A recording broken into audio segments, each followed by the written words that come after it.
So before, I mean, you kind of already know my Pottermore house, but do you want to have any guesses as to my Patronus and my wand? Your Patronus, I'm thinking bigger than a Rottweiler. It's all about size with her. It's always about size. She says it's not, but it's what you do with it. Alright. Look, my Patronus is a dog. Oh, it is a dog. Yep, it is a doggo. It's a West Highland Terrier. It's tiny! It's oh, a nobody's fluffy. Patronus is a Westie. Look. That's ridiculous. Here, I'll show the camera. Oh god, please focus. Brought to you, ladies and gentlemen, by the Google Pixel phone. Oh, stop it. You probably also, if it focused, saw that my house on Pottermore is Slytherin. Which, by the way, should never be combined with a Westie. Why? West Highland Terrier versus... Do you know what terriers were bred to do? Oh yeah, they eat snakes. They eat little crawly things underground. But a snake doesn't have to be small. It can be big. I'd still... They will work together. Yeah. Okay. Anyway, so story time. I got on Pottermore the minute it got out because I'm a nerd, and I got Gryffindor, and that was a huge crisis to me because my whole life growing up reading Harry Potter, watching the movies, I always identified as a Ravenclaw because I always thought I'm fairly smart in some ways. I always did really well in school, and when I role played on various sites, my OC was always a Ravenclaw. So that was I'm like, I'm not, and the whole like theatre kid, goth kid, not wanting to be the popular people, and that's Gryffindors, let's be honest. It's true. So it was a big shock to me. Many years later, Pottermore changed, and you had to go back in and retake the test, and there was nothing you could do. And I got Slytherin. And this was probably only about 2 years ago, so it's in pretty recent memory. But since then I've done these sorts of quizzes a few times, and they take the exact questions from Pottermore, and every time since I've gotten Ravenclaw, so... A Slitherclaw? I'm a fan of... Raven. I just think Burbsnick, the House of Burbsnick, is my true house. You live...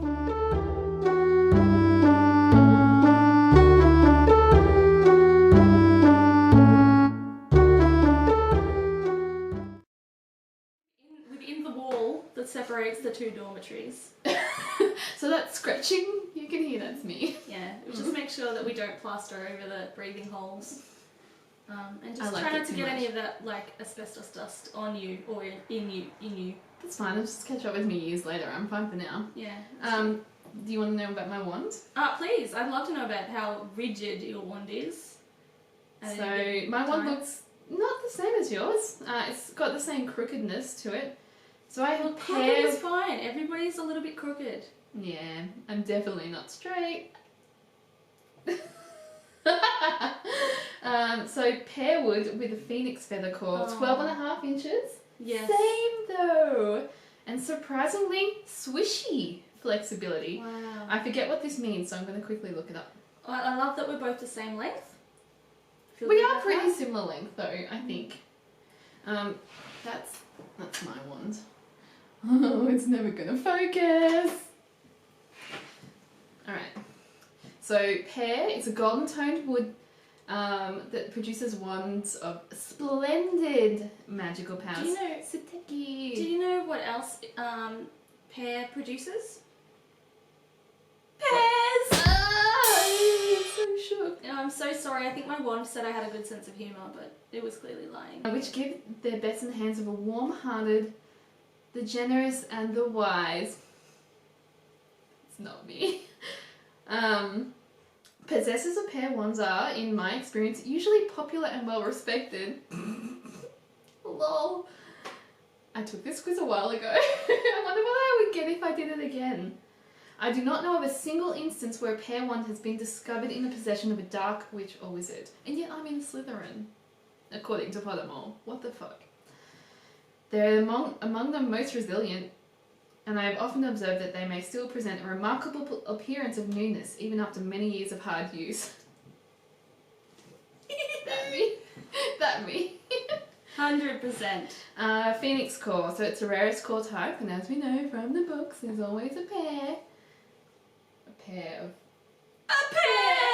You know what else comes in pairs? What, Gem? Lots of things. Shoes. They have the greatest range of magic, though they take a bit longer than either unicorn or dragon course to reveal this. So, slow starter. That's fine. It's fine. They show the most initiative, sometimes acting of their own accord. What? Slow starter that shows initiative? Like, I don't mean to be pedantic. No. But... They lay dormant for ages, but once they wake up, then they're all like, I'm gonna do things of my own account without me even telling it to. I see. That's terrifying. Autonomy. Autonomous wand. The singularity is coming. Kind of like Mickey Mouse's, yes. Yeah. Okay. Yeah. So apparently it's a quality that many witches and wizards dislike, so you are not in the minority with that opinion. They're always the pickiest when it comes to potential owners. So are you.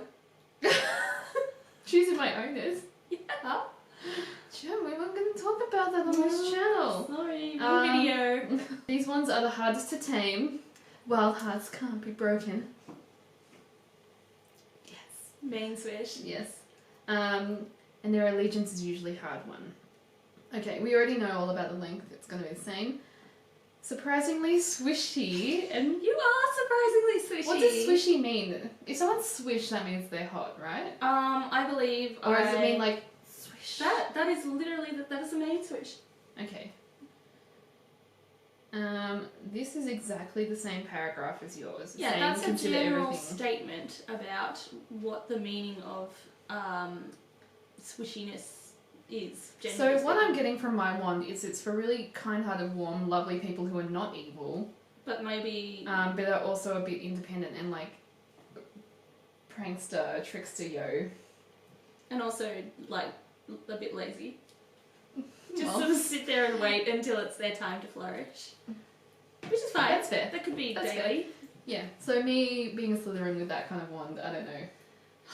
That's I think I'm a Ravenclaw, I'm sorry, with Slytherin-like tendencies. If the sorting hat was on me, it'd be sitting there for 5 minutes like you did with Harry going, oh, Slytherin, Gryffindor, and then it's up to me. It'd just be a puff of smoke coming out of the top of it. And then it would take my preferences into consideration, and if I was at school at the time, I definitely would have been Ravenclaw me the hell up, so...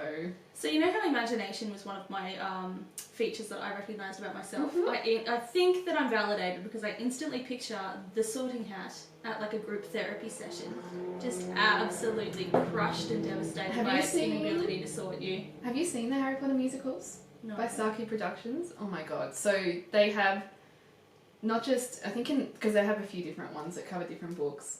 And there's one where you got the hat, but then you have the scarf of sexual preference.